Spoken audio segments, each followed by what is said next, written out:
When it comes to men's international football, the Republic of Ireland's class of '82 was one of their greatest. So it's Martin for Ireland.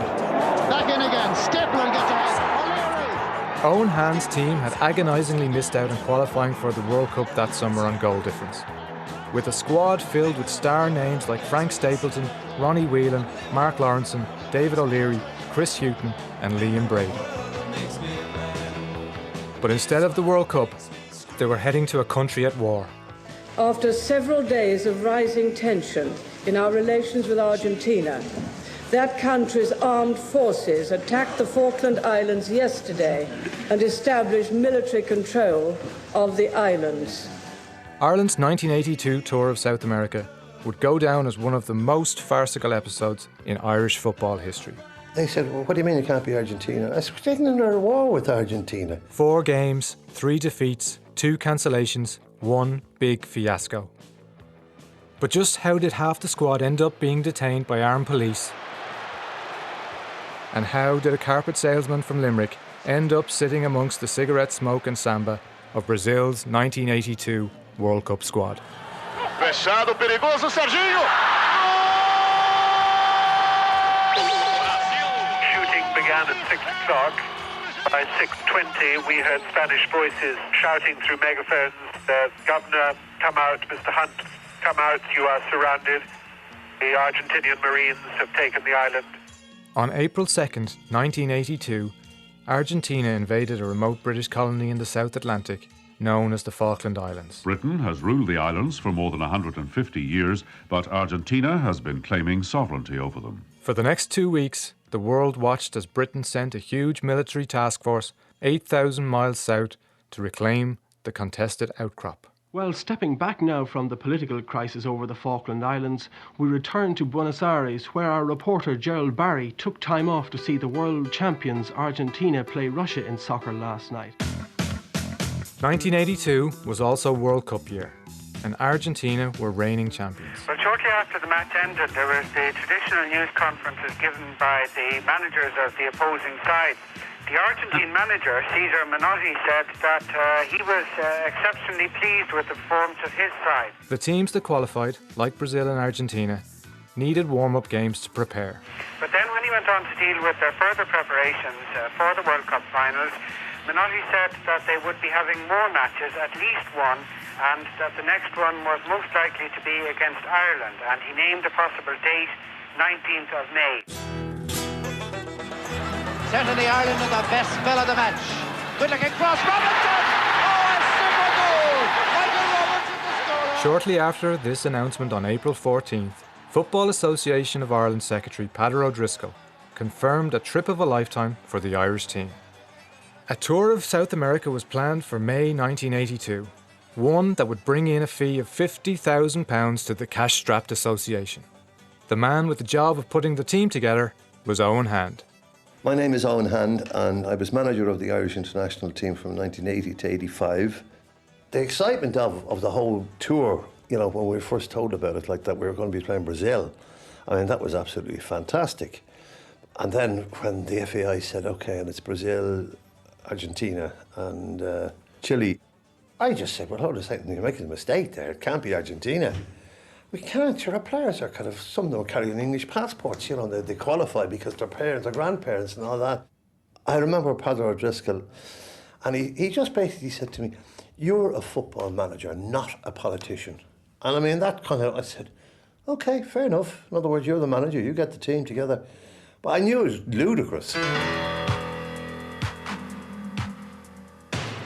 The itinerary consisted of 4 games: Peru, Chile, Brazil and Argentina.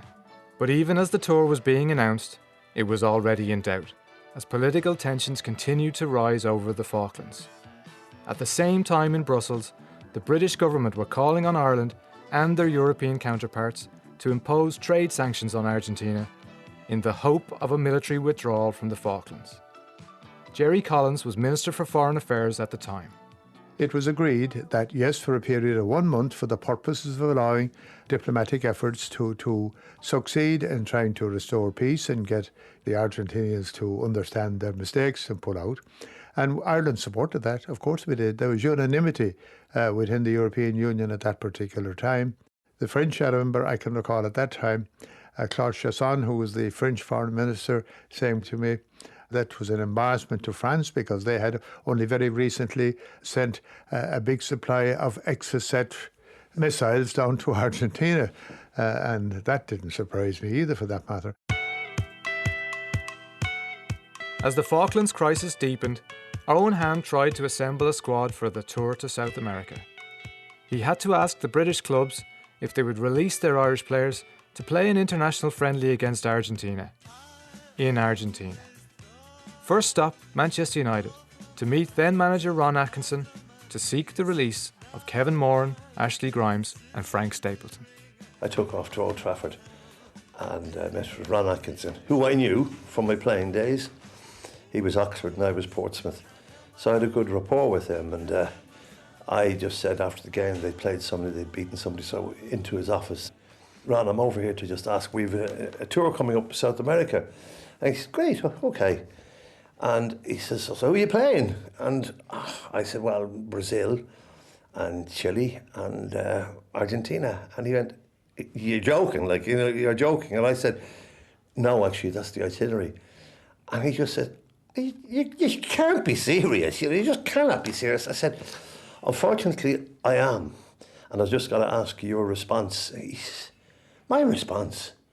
You can tell them to fuck off, you know, your bosses. And I said, well, will you give us your official response? And he says, that's it, fuck off. So, anyway, that was that. And I kind of said, okay, that's fairly definite. Giles with the free. Now it's Brady. Oh, beautifully played, he's in. Yes,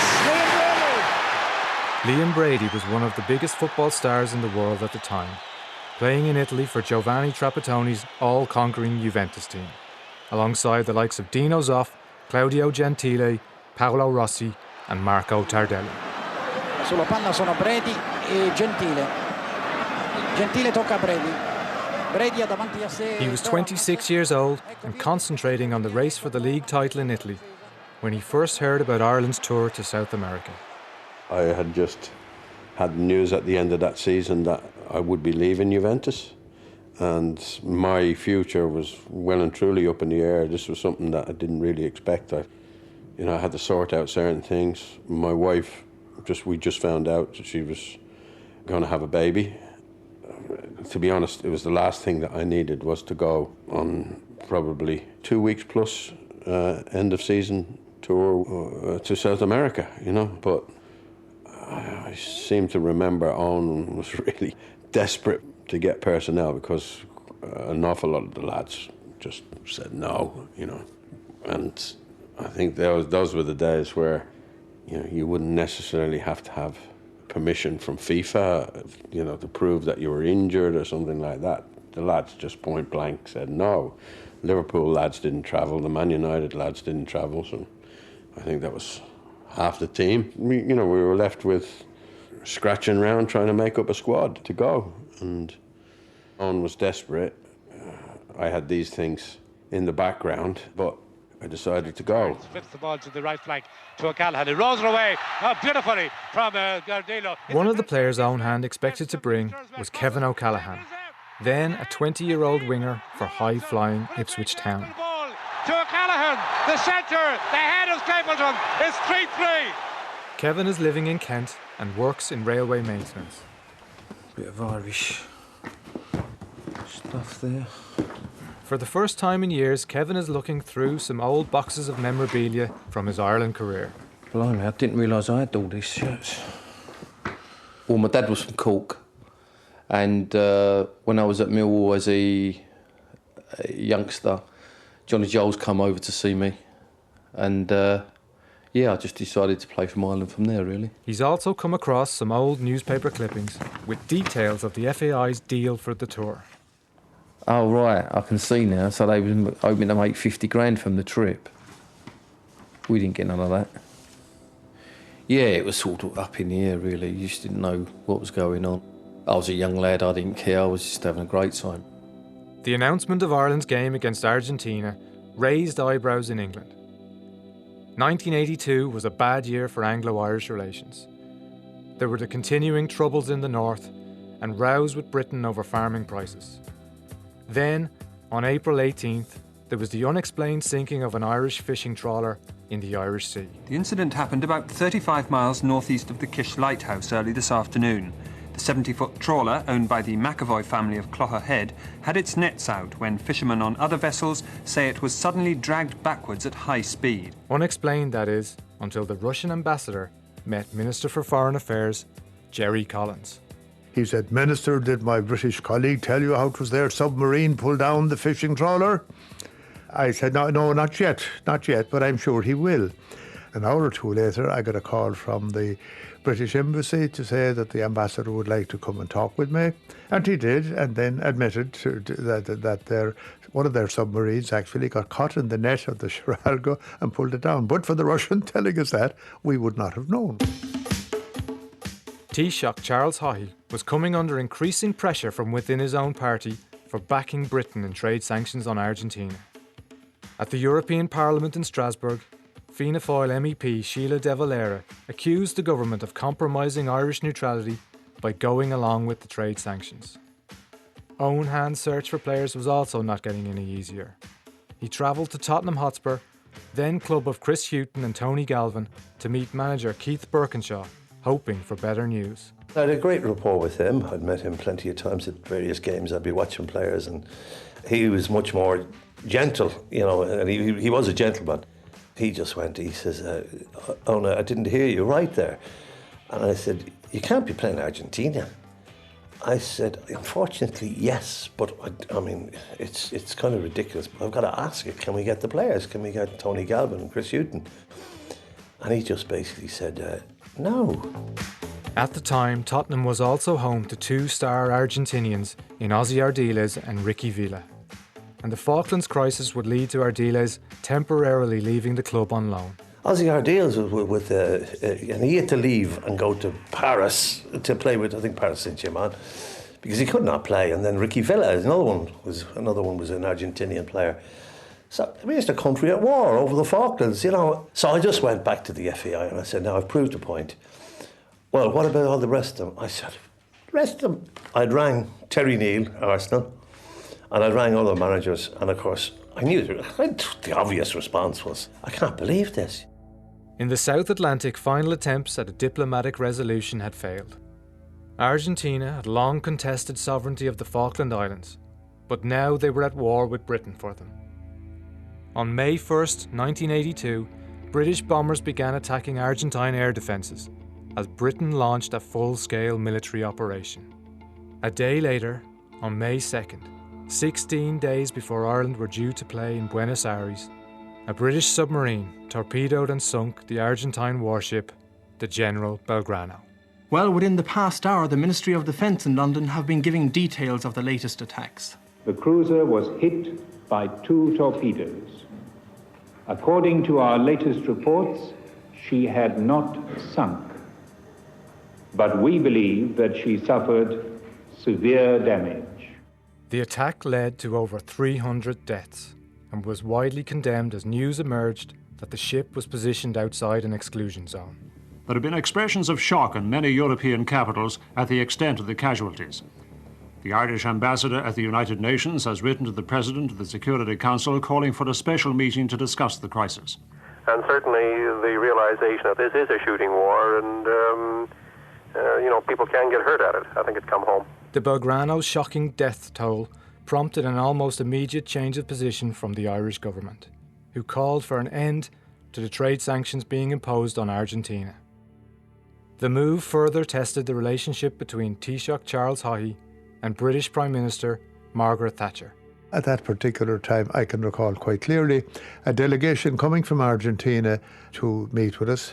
I met them. Former Minister for Foreign Affairs, Gerry Collins. It was led by an Argentinian with a lovely Irish name of O'Sullivan, but he was the head of the Argentinian Chambers of Commerce, and he gave us all the reasons why he felt that we should not support the British, and he tried to justify the Argentinian side. We listened to him, of course, most carefully, and gave due consideration to what he had to say. There were something, I think, at the time, like 500,000 people of Irish origin there. And when the British then came for a renewal of sanctions, well, it was a different scene, because the purpose of the original sanctions was for diplomatic purposes, give it a chance to work. But then war had started, and it was felt by Ireland, and it did by Italy, and perhaps by others, but maybe not as vocally as we were, that we were being asked to be supportive of the British invasion, a war situation down with Argentina in the southern Atlantic, and we had difficulties with that. With British clubs refusing to release any players, Republic of Ireland manager Owen Hand was forced to look closer to home, and less experienced players were going to get a go on the international stage. In Dublin, he was preparing for the FAI Cup final against Bohemians at Dalymount Park, in his other role as player-manager of Limerick FC. And now Limerick are in a challenging position as Walsh came through. Johnny Walsh. Midfielder Johnny Walsh was one Limerick player Owen Hand knew he could rely on if needed. Johnny sells and fits carpets in Limerick. Next job now is a round of those 2 vinyls to do in Doyle. Much the same as he did back in 1982, while juggling his professional football career. Look, the truth of it was, if Owen Hand wasn't manager at the time, I wouldn't have got a call. It was because Owen was stuck for players. Maybe he felt it would have done me a bit of good. I don't know what he's thinking. It was, I've never really discussed it too much with him. Oh, we all knew the circumstances. Owen Hand. But, I mean, Johnny was obviously, in my mind, he was a very good playmaker. As far as Limerick is concerned, he was like my John Giles. But, I mean, you're talking about a totally different level for senior internationals against Brazil. But we needed players, you know. Liam Brady. It had happened in my time playing for Ireland that when we were short of players, under Johnny Giles' management, I played with a few League of Ireland players, so that wasn't a problem. When you're stuck, you're stuck. The time off work was a big factor back then, because I was in the job a few years, but I was after buying a house very shortly before that. And at the time, interest rates were huge, and there was a pressure to pay your bills like there always is with a mortgage. Despite the situation, Johnny Walsh wasn't daunted by the prospect of playing with seasoned Ireland internationals. I found no problem with any of them. I don't know what they thought of me. I mean, I felt I got on reasonably well with them all. I roomed with Tony Grealish, and to me they were just same as me. They were probably, I felt, a bit luckier than what I was. And that's being honest, because I felt I was as good as any of them. I wouldn't have said that about Liam Brady, because he was on a different level. Give me time to realize. May 11th, 1982. After almost a month, Owen Hand was nowhere near fielding 11 players, never mind a full squad. With British clubs not prepared to release their players, the FAI finally relented, and with only 7 days' notice, called off the game with Argentina. Reaction in Buenos Aires was muted, despite the disruption to their World Cup preparations. Well, yet another victim of the Falklands crisis is the Football Association of Ireland's match against Argentina, which is due to be played on May the 18th in Buenos Aires. The reaction within government buildings was much more vocal, as Fianna Fáil TD Niall Andrews expressed his frustration on RTE. Argentina are World Cup champions. I think it would be a great honour for any soccer player to play against them. First of all, I don't accept that we haven't got the players. We wanted to send the best possible team. We wanted to select the players in Britain, playing with the British clubs, and this is not possible now because their managers refuse. In other words, the managers have refused to release them to play Argentina. Presumably, they won't have any objection to them playing in Chile or any of the other countries. But we have players. We have players here in the League of Ireland. We can select those players. And if those players aren't available, it's my belief that we should reach down into the lower ranks of junior football here in Ireland. But we should not be dictated to by British managers as to who we play or when we play. In a desperate attempt to salvage some of their promised £50,000 fee for providing World Cup warm-up opposition, the tour was given the go-ahead and the FAI tentatively announced a replacement fixture against Honduras. With the Argentina game cancelled, Owen Hand was now hoping that the English clubs would change their minds about releasing players. On May 12th alone, with just a week to go before departure, he made 50 phone calls in a bid to fill his squad. But by now, big stars like Frank Stapleton, Kevin Moran and David O'Leary were committed to end-of-season tours with their clubs. And here's Fairclough. Escape Sheridan. This can wrap up the cup. And Mick Fairclough has completed. Mick Fairclough was working in a computer factory in Drogheda and playing for Dundalk in the League of Ireland at the time. Phone call came to the factory and it was, "How are you, Mick? Are you available to come on a trip?" And I couldn't believe it, like, you know. I nearly dropped the phone. For him, it was a dream come true to pit himself against the greatest players in the world. And I said, yeah. So I went straight into my manager and said, "Look, I've got the opportunity to go." "Oh yeah," he says, "Go, take it, take it."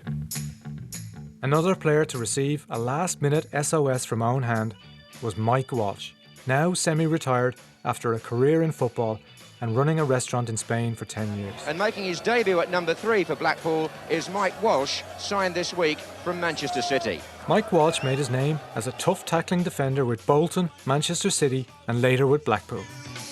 He was 26 years old and playing for Everton when he received the news of his first ever international call-up from his club coach Colin Harvey. The Ireland thing was a great boost for me at a time when I was at Everton. I'd always felt my family, Irish background and heritage, and I used to go over to Ireland as a youngster and then as a teenager, spend all the summer holidays in Ireland, in Leitrim. My grandparents were from Galway and Mayo. So I have fond memories, and it was something close to me that when I did get the chance to play, I remember Colin Harvey coming down the stairs at the training ground at Belfield, taking the mickey out of me with my Manchester accent, saying, "You won't believe it, they've just been on to us from Ireland asking were you available and would you be interested." On May 18th, 1982, Ireland and Italy reopened trade with Argentina. The reaction in the British press was hostile, with the publication of anti-Irish cartoons and questions on the right of Irish emigrants to vote in British elections. In one editorial, the Sun newspaper called for a boycott of Irish butter. There can be only one explanation for the contemptible, treacherous behaviour of the Irish government. They cannot resist the chance to make mischief for Britain. And so, the Sun has this advice to housewives this morning: don't buy Irish golden butter. And to all families, don't holiday there this summer. Despite the pressure from Britain, Taoiseach Charles Haughey defended Ireland's stance. I think that's just grossly irresponsible journalism, and it's the sort of journalism, unfortunately, to which we in this country have always been subjected by certain elements in the British newspapers. It's something we have to live with. As I say, it's the price we have to pay for trying to discharge an honourable role as a peacekeeping, peace-loving member of the community of nations.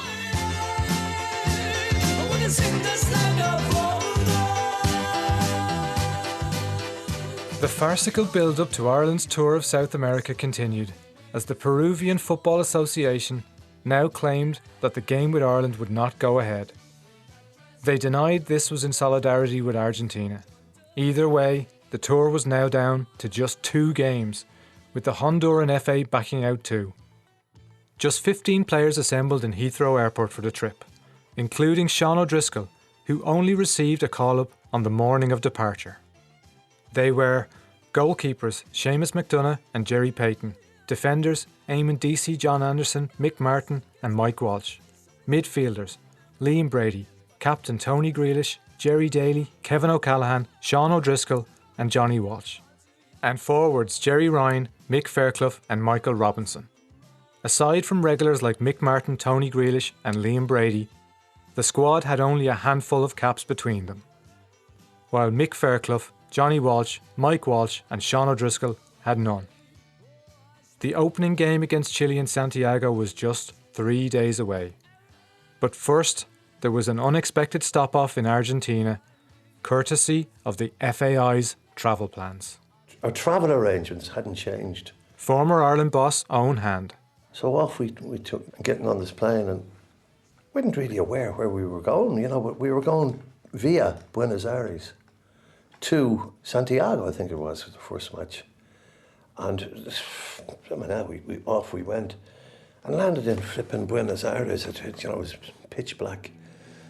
And of course, huge commotion, like, I mean, with the authorities there, you know, with at war with England. And here's lads getting off this plane with English passports. In the South Atlantic, the crisis had become a bitter and bloody conflict. HMS Sheffield was destroyed by missile fire, becoming the first British Navy warship lost in combat since World War II. Casualties were mounting on both sides, and anti-British sentiment in Argentina continued to rise as the Republic of Ireland football team landed in Buenos Aires. Because we had to land in Argentina to go on to Chile, I think it was. Mike Walsh. The big scare for me was when we got to the airport. I mean, we all knew about the Falklands, but you're thinking, well, we're a football team from Ireland. There was probably half that had English passports and half had Irish passports. Kevin O'Callaghan. I had an Irish passport at the time. The lads that had the English passports got marched off into a different room. I remember that. It's pretty scary, really, because, you know, everyone had guns around us. The way I looked at it, an Irish team, what's the problem? Johnny Walsh. The fact that we were Irish, we didn't fear anything. I know I certainly didn't anyway. I thought it was a great adventure. Mike Walsh was one of those carrying a British passport and was separated from the players carrying Irish passports by the Argentinian guards. That was a time when I wish I'd had an Irish passport. They had 3 of us locked in a room for, it seemed like a long time. It was probably an hour, maybe a little bit more, but we were under guard, heavily armed, and when they separate you from your teammates and they just stood over you and they weren't happy, there was not a smile amongst them, nobody was saying anything, maybe 6, 7 guards there. I don't know, it didn't feel right, it wasn't a nice atmosphere, but you're thinking, well, they can't get us involved in the Falklands, can they? British troops were preparing to land on the beaches of San Carlos in the Falkland Islands. Back in Buenos Aires, Mike Walsh and the rest of the Ireland squad were eventually cleared to fly to Chile for the first game of the tour. You know, when you're a player, you never get involved in the transport side of it and what's happening. And I was just absolutely thrilled to bits to be going, hoping that I was going to get my debut in international football. Coverage of the tour back in Ireland was scant. With no Irish reporters from TV, radio or print there, news was limited to international wires and dispatches direct from the Irish camp. Liam Brady remembers the sense of oppression in Chile, a country under the military dictatorship of General Pinochet at the time. That was a pretty volatile place. That had gone through huge upheaval, being a coup d'etat. The democratically elected government of Allende was overthrown by Pinochet a couple of years before, and it was a strange place because you could actually see the people were intimidated. They didn't want to talk about it. They didn't want to protest about anyone because I think they were getting lifted by the military government. And actually, I think where we played in the stadium, a lot of the atrocities went on. So that was the start of the tour. But I must admit, I enjoyed Santiago as well. When I went on tour, especially as I got a bit older, I wanted to learn where I was playing, what was going on and so forth. I wasn't just interested in playing cards, although I did a fair bit of that as well. May 21st, 1982. Chile 1, Ireland 0. Despite the chaotic build-up, the first game was reasonably positive, with Ireland only losing to a first-minute goal from Miguel Angel Gamboa. Ahí va Gamboa! Gamboa! Notabilísimo Miguel Angel Gamboa! The game was also a first Ireland cap for Mick Fairclough and Mike Walsh. They were particularly big, strong guys, and they weren't slow in going in, and it was the biggest thing that I remember was getting clattered all the time, you know, for the few times that the ball did come up our way, you know. You always want to win games, don't you? But it was a first match for me. I'd got my feet under the table. I'd had half-decent game. The manager said he was really pleased with what I'd done. I was happy with that, I suppose. By now, a third game had finally been arranged against Trinidad and Tobago. But first, the squad flew to Rio de Janeiro, where they had a week to prepare for the simple task of facing Brazil on home soil. And not just any Brazil side. Oh my God. What hit me? Vai, Éder. De curva. Serginho.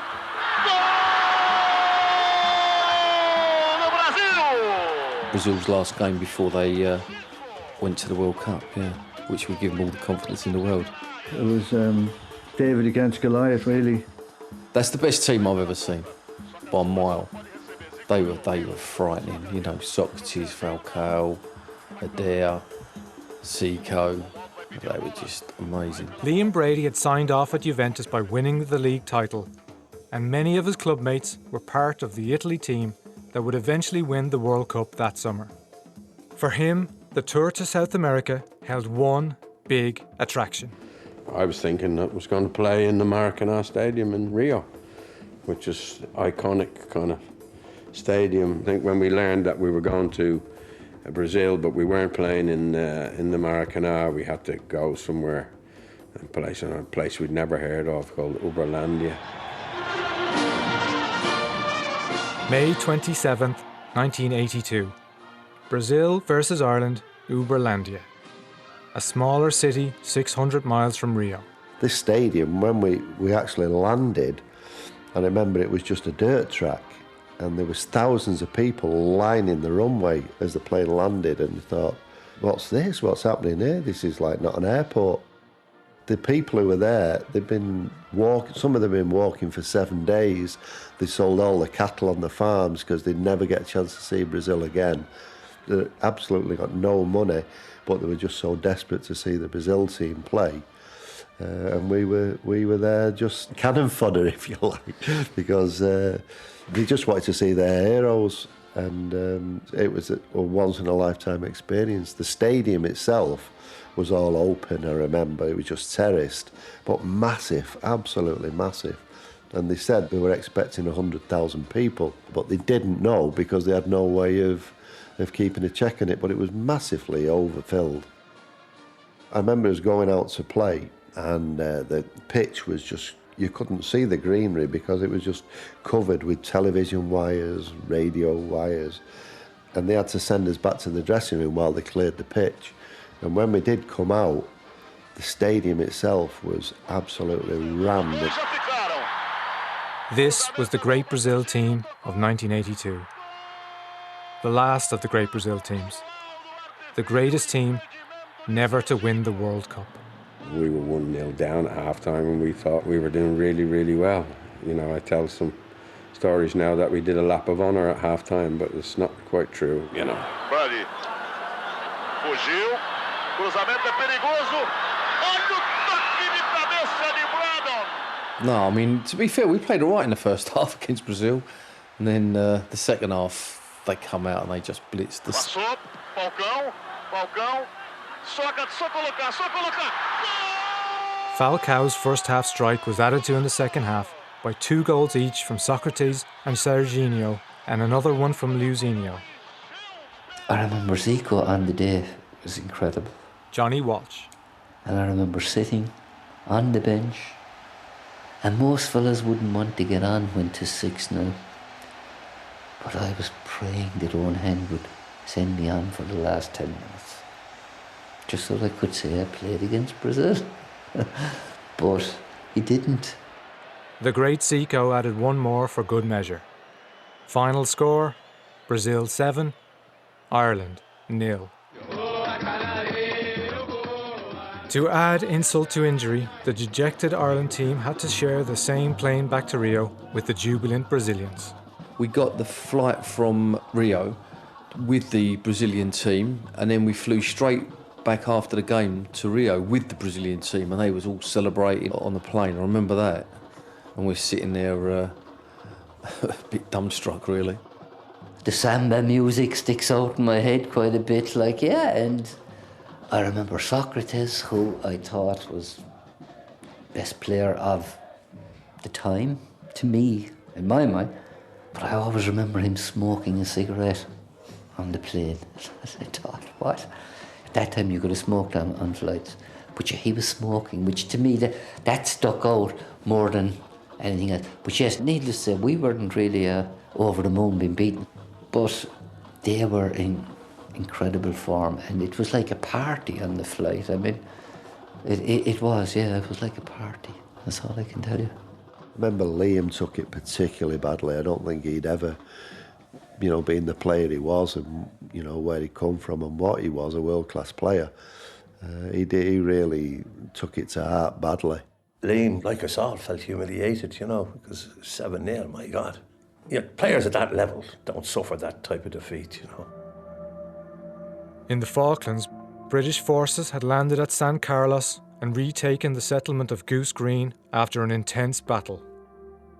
Relations between Dublin and London were worsening by the day, with Conservative MP Tony Marlowe labelling Charles Haughey a henchman for Argentina's President Galtieri in the House of Commons. The British did not accept that we had taken the stance that we did for the reasons we stated, which I think are fairly obvious. Former Minister for Foreign Affairs, Jerry Collins. And like everything else, they were under fierce pressure from Britain. Mrs. Thatcher at the time, she wasn't enjoying great popularity at that stage, and that she played the old Empire Days card and rattled the sabres and banged the drums, as it were, and held the flag high. Repossession of the Falklands Islands.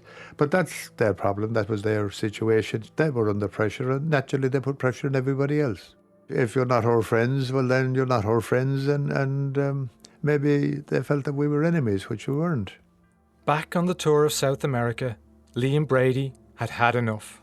At that time, soccer was still a very distant second to cricket in Trinidad and Tobago, and with his wife expecting a baby, and in need of a new club in Italy, not to mention the whole sorry FAI saga, he decided to skip the final leg in the Caribbean. For me, the two games were Chile and Trinidad come off it. Why are we going there?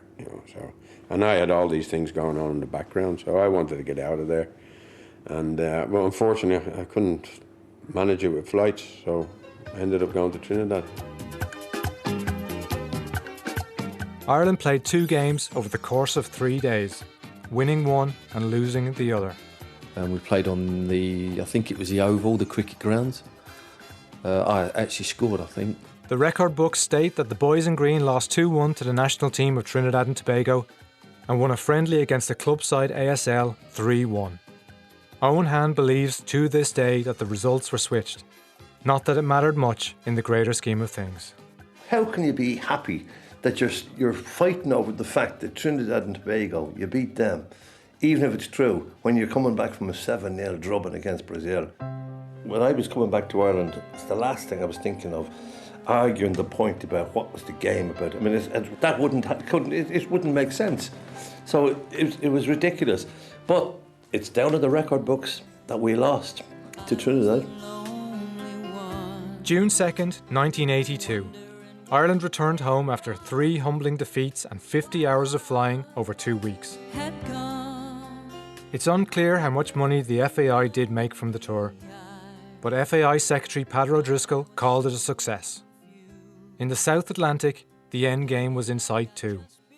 After 10 weeks of failed diplomacy, intense fighting and tragic loss of life, Argentine forces surrendered on June 14th and Britain reclaimed control of the Falkland Islands.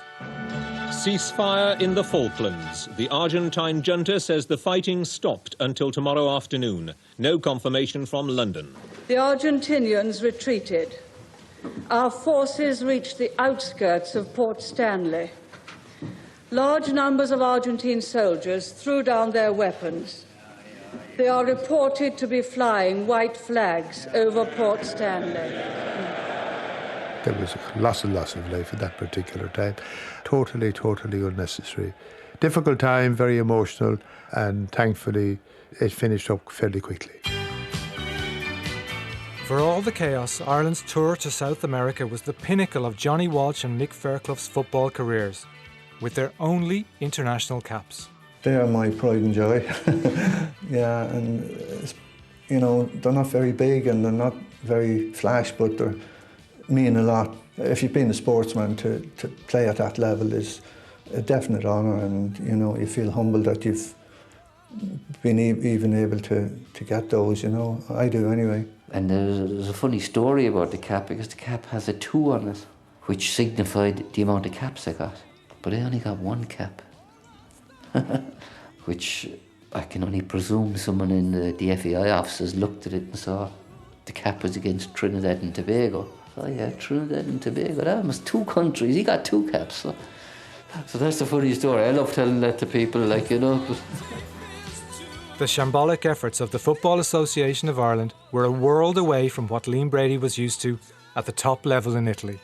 They were so amateurish that they didn't see anything wrong with it, but they'd undermined Owen with the players because he was trying to, you know, make excuses for things that were none of his doing. But now, nearly 40 years later, even Liam Brady and Owen Hand can laugh about it all. I can well appreciate those lads who played on that tour saying, well, that was great for us, like the League of Ireland lads, and they were great. We got on great together. Everybody got on really well together, you know. Happy memories, good time.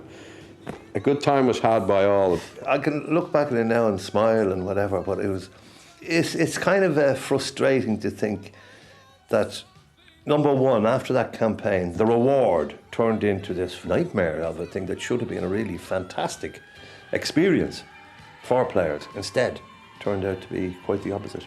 It was just a fiasco, really.